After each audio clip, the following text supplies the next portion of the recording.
వరంగల్లో విజయోత్సవ సభ జరుగుతుంది. మహిళలతో చేపడుతున్నటువంటి ఈ సభ ఏర్పాట్లు ఎలా జరుగుతున్నాయి, ఈ సభను పరిశీలించేందుకు విహెచ్ ఇక్కడికి వరంగల్కి వచ్చి పరిశీలిస్తున్నారు. మరొక వైపు మహిళా సభ నేపథ్యం ఎందుకోసం జరుగుతుంది, మరోవైపు ఇక్కడ ఉన్నటువంటి బీఆర్ఎస్ నేతలందరూ కూడా ఇన్ఛార్జి మంత్రి పొంగులేటి మీద సెటైర్ వేయడం జరిగింది. నీవు చేస్తున్నటువంటి తప్పులన్నింటినీ కూడా బయటకు తీస్తున్నాం, నువ్వు సంపాదించిన సంపాదన, నువ్వు దోచుకున్న దోపిడీని అంతా మేము బయట పెట్టబోతున్నాం అన్న నేపథ్యంలో దాని మీద ఎలా రియాక్ట్ అవుతారనేది విహెచ్తో మాట్లాడదాం. సార్ చెప్పండి, విజయోత్సవ సభ ఏర్పాట్లు ఎలా జరుగుతున్నాయి, విజయోత్సవ సభ ఏ ఉద్దేశంతో చేస్తున్నారు? ఏదైనా వరంగల్లో ఏ సభ నాకు బాగా ఎక్స్పీరియన్స్ ఉంది. నేను ఆ రోజులలో ప్రభుత్వం లేదు, టీడీపీ గవర్నమెంట్ ఉండే, కానీ సింగిల్ హ్యాండ్ మేనేజ్ చేసినా లేదా అంటే ఇక్కడ ప్రజలు అక్కడ రాజేంద్ర రెడ్డి కావచ్చు, బసవరాజ్ సారే కావచ్చు, వాళ్ళ కోఆపరేషన్ తోటి 2002లో బడుగు బలహీన వర్గాల సభ పెద్ద ఎత్తున పెట్టి, ఎందుకంటే ఇందిరాగాంధీ కోడలుగా ఇందిరాగాంధీ ఆలోచనను ఇంప్లిమెంట్ చేస్తుంది. ఆ రోజులలో ఆల్ ఇండియా చైర్మన్ అయిన శివశంకర్ గారు పర్మిషన్ తీసుకొని పెట్టాము, సక్సెస్ అయితే. అప్పుడు చాలా మంది ఇది బలహీన వర్గాల సభ కాదు, సెపరేట్ తెలంగాణ మీటింగ్ అని లాస్ట్ 2 రోజుల ముందు అహ్మద్ పటేల్ చెప్పి ఆపడానికి ప్రయత్నం చేసినా నేను సక్సెస్ చేసిన కనుక ఇక్కడ ప్రజలు. అదేవిధంగా రేవంత్ రెడ్డి కూడా ఇక్కడ రైతుల సభ పెట్టాడు, రాహుల్ గాంధీని పిలిచాడు. అందుగురించి ఇక్కడనే గ్యారంటీగా ఎన్నో మీటింగ్లు అయినాయి. ఇక్కడ చాలా అన్యాయం కూడా జరిగింది. రాజేందర్ రెడ్డిని ఒక మర్డర్ కేసులో ఇరికియాలని కూడా ప్రయత్నం చేశారు, కానీ నేను ఆనాడు కూడా వచ్చిన. ఎక్కడ అన్యాయం జరిగితే అక్కడ వస్తే ఇవాళ ఇందిరాగాంధీ మహిళా శక్తి మీద, మహిళలకు ఆమె ఏం చేసింది, మహిళల గురించి ఒక ఉక్కు మహిళగా ఆమె బర్త్డే చేస్తుంది. కాబట్టి నేను యాజ్ ఎ మాజీ పిసిసి ప్రెసిడెంట్ గా నా రావడం నా డ్యూటీ, తప్పనిసరిగా రేపు సక్సెస్ అవుతుంది. ఇది అయిన తర్వాతనే ఆనాడు 4-5 లక్షల మంది వచ్చిండ్రు. ఆ జనాన్ని చూసి సోనియా గాంధీ గారు కూడా హెలికాప్టర్లో 2 చక్కర్లు కొట్టారు కనుక ఇక్కడ ఊపు ఉన్నది. ఆ తర్వాత రాజశేఖర్ రెడ్డి పాదయాత్ర మొదలు పెట్టాడు, సక్సెస్ అయింది. అంటే అప్పుడే మార్పు కోరింది అనేది నా ఉద్దేశం. 2002లో ఎండింగ్ లో పెట్టాం, అదే 2004లో సర్కారు వచ్చింది. కాబట్టి అదేవిధంగా రేవంత్ రెడ్డి కూడా రావడంతో ఇక్కడ రైతు సదస్సు పెట్టాడు, దానికి ఇచ్చిన హామీలు కూడా పూర్తి చేయడానికి ప్రయత్నం చేస్తుంది. కాబట్టి ఇది దీనికి పేరు మార్చి, ఎందుకంటే ఇందిరాగాంధీ అంటే ఉక్కు లేడీ, బడుగు బలహీన చేస్తుందని ఇవాళ మహిళా శక్తి, ఇందిరమ్మ మహిళా శక్తి అని మీద పెట్టారు. ఇది కూడా గ్రాండ్ సక్సెస్ అవుతుంది అనేది నా ఉద్దేశం.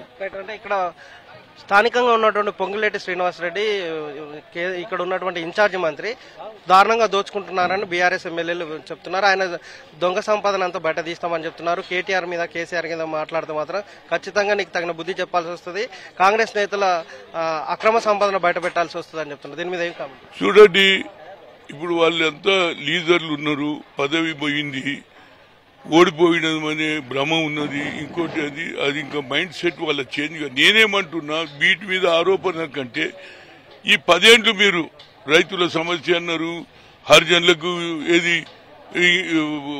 వాళ్ళకు డబ్బులు ఇచ్చిండ్రు, ఇవన్నీ చేసిండ్రు, నీళ్లు ఇచ్చినామని చెప్తున్నారు, ఉద్యోగాలు అంటున్నారు. దానికి ఇన్ని చేసినా ఎందుకు ఓడిపోయినరు అని దాని మీద ఒక సమీక్ష చేసుకోమంటున్నారు. ఆ సమీక్ష పెట్టి శ్రీనివాస్ రెడ్డి ఇక పోతాడు, ఆయన సంపాదిస్తుంటే మరి మీరు కూడా సంపాదించింది ఉండొచ్చు కదా. మీరైతే 10 ఏళ్లు ఉన్నారు కదా. దానికంటే ముందు ఆత్మవిశ్వాసం చేసుకొని మనం ఎందుకు ఓడిపోయినాము. కేసీఆర్ 10 ఏళ్లలో చాలా పనులు చేసిండంటున్నాడు. మన సెక్రటరియట్ కట్టించే, అదేవిధంగా కాళేశ్వరం కట్టించే, నీళ్లు ఇచ్చే, మిషన్ భగీరథ అని అన్నాక కూడా ప్రజలు ఎందుకు ఓడగొట్టిండ్రు. ఏడ తప్పు జరిగిందో దాన్ని సరిదిద్దుకుంటే మళ్ళీ ఫ్యూచర్ ఉంటుంది. అంతేకాకుండా శ్రీనివాస్ రెడ్డి తిన్నాడు, తిన్నాడు, తినేది ఉంటే గవర్నమెంట్ ఉన్నది, అధికారులు ఉన్నారు, యాంటీ కరప్షన్ ఉన్నది, ఈడీ ఉన్నది, వాళ్ళు చూసుకుంటారు. మీరు ఎంతసేపటికి వాళ్ళ మీద వీళ్ళ మీద ఆరోపణలు చేసేది బంద్ చేసి పార్టీని ఎట్లా బలోపేతం. అంతేకాకుండా ఇప్పుడు మూసి ప్రక్షాళన జరుగుతుంటే దాని మీద కూడా మీరు కామెంట్ చేస్తారు. మూసి ప్రక్షాళన మేము మొదలు పెట్టలే, కేసీఆర్ మొదలు పెట్టిండా లేదా, కేటీఆర్ పెట్టిండా లేదా, ఆనాడు సుధీర్ రెడ్డిని చేసిండ్రా లేదా. సుధీర్ రెడ్డిని ఎవరు చేసిండ్రు? చైర్మన్ చేసిండు కదా, మూసి ప్రక్షాళన చైర్మన్ చేసిండ్రు. మరి ఆనాడు ఎందుకు మాట్లాడే కిషన్ రెడ్డి గారు? ఆనాడు మీకు ఆనాడు మీరు కలిసి ఉండ్రి, బాయి ఉండే, ఇప్పుడు బాయి విడిపోయింది కాబట్టి మా మీద అంటున్నారు. ఏదైనా ప్రజలకు ఎక్కడైనా ఇబ్బంది జరిగితే రేవంత్ రెడ్డి క్లియర్ గా చెప్పిండు. ఇండ్లు పోయిన అదేవిధంగా శ్రీనివాస్ రెడ్డి ఏది హౌసింగ్ మినిస్టర్ ఆయన కూడా చెప్పి మేము 8 నుంచి 10 లక్షల ఇండ్లు కట్టిస్తాం, ఎవరి ఇండ్లు పోయిన వాళ్ళకి కొడుకు. మేము అన్ని పాజిటివ్ గానే చెప్తాం, మీ లెక్క negative మాట్లాడతలేము.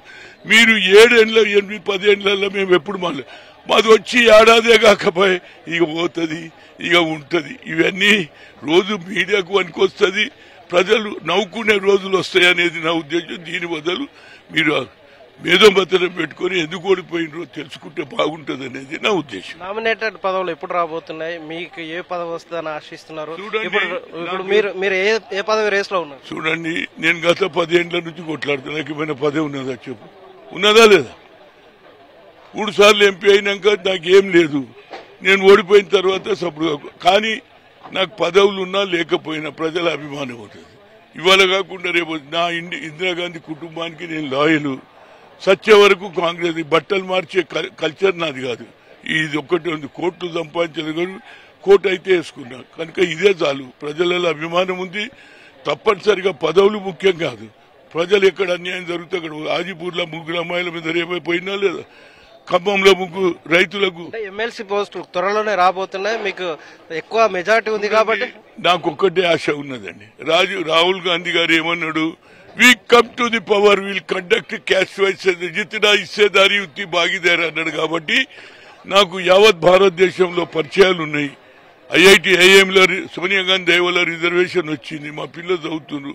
BC parliament committee, SC parliament committee, ST చేసిన కాబట్టి ఏదన్నా ఢిల్లీలో యావత్ భారతదేశంలో తిరిగి రాహుల్ గాంధీ గారు అపోజిషన్ లీడర్ గా పార్లమెంట్ లో బిల్లు పెడితే అందరి సహకారం తీసుకొని బిల్లు పాస్ చేయడానికి కృత నిశ్చయంతో ఉన్నా. నాకు పదవులు ముఖ్యం కాదు. అందరూ నన్ను కూడా, నిన్న మహారాష్ట్ర పోతే అరే హనుమంత్ భాయ్ ఆగే అన్నారు. నా హనుమంతరావు అనగానే అందరికి ఉపయోగపడే వ్యక్తి అనేది ఉన్నది కనుక నాకు ఆలోచన లేదు. రేపు నేషనల్ లెవెల్లో రాజకీయాలు చేయాలనేదే నా ఉద్దేశం. రేపు ఏదైనా ఈ సభ ఆ రోజుల్లోనే అపోజిషన్ ఉన్నప్పుడు 4-5 లక్షలు వచ్చి ఇప్పుడు ఎంత జనం వస్తారు, మహిళలు ఫుల్ వస్తారు. దీని వెంబడి జనం కూడా వచ్చి సక్సెస్ అవుతుంది. ఇచ్చిన వాగ్దానాలు కూడా మేము పూర్తి చేస్తామని మీ ద్వారా చెప్తున్నాం. Thank you. వరంగల్ అంటేనే కాంగ్రెస్ కు పెట్టింది పేరు. కాంగ్రెస్ కి విజయానికి సమకూర్చేటువంటి ఆధారాలు ఉన్నాయి కాబట్టి దాని ఉద్దేశంతో వరంగల్లో విజయోత్సవ సభ జరుగుతుంది. విజయోత్సవానికి సంబంధించినటువంటి ఏడాది పూర్తి చేసుకున్న సందర్భంగా ప్రజాపాలన విజయోత్సవ సభను వరంగల్లో పెట్టడానికి వరంగల్ కి కాంగ్రెస్ కు ఉన్నటువంటి ఈ అనుబంధము, ఆ సెంటిమెంటే ఇక్కడ సభ నిర్వహించడానికి కారణమైంది. కాబట్టి దానికోసమే ఇక్కడ సభ నిర్వహిస్తున్నాం. ఇది విజయవంతమవుతుంది. ప్రభుత్వాన్ని ఎంకరేజ్ చేసేటువంటి ఈ సభ ద్వారా ప్రజలు ప్రభుత్వానికి ఎలాంటి మద్దతు తెలుపుతున్నారో ఇక్కడికి వచ్చే జనంతో తెలిపోతుందని విహెచ్ చెప్తున్నారు. అంతేకాకుండా కాంగ్రెస్ మీద విమర్శ చేస్తున్నటువంటి బీఆర్ఎస్ నేతలందరూ కూడా ఆత్మవిమర్శ చేసుకోవాలి. వాళ్ళు ఎదుటోళ్ల మీద, కాంగ్రెస్ నేతల మీద విమర్శలు చేయకుండా ఎందుకు ఓడిపోయామనేది ఆత్మవిమర్శన చేసుకుంటే ఆ తర్వాత ప్రజల్లోకి వెళ్ళడానికి ఆస్కారం ఏర్పడుతుంది. కాబట్టి ఆ దిశగా పునరాలోచన చేసుకొని మంచి బుద్ధితో ప్రజలకి లాభం జరిగేటువంటి చర్యలు చేపట్టండి అని సూచిస్తున్నారు. చూడండి, వాదిత్వారం కుమార్, టీవీ వరంగల్.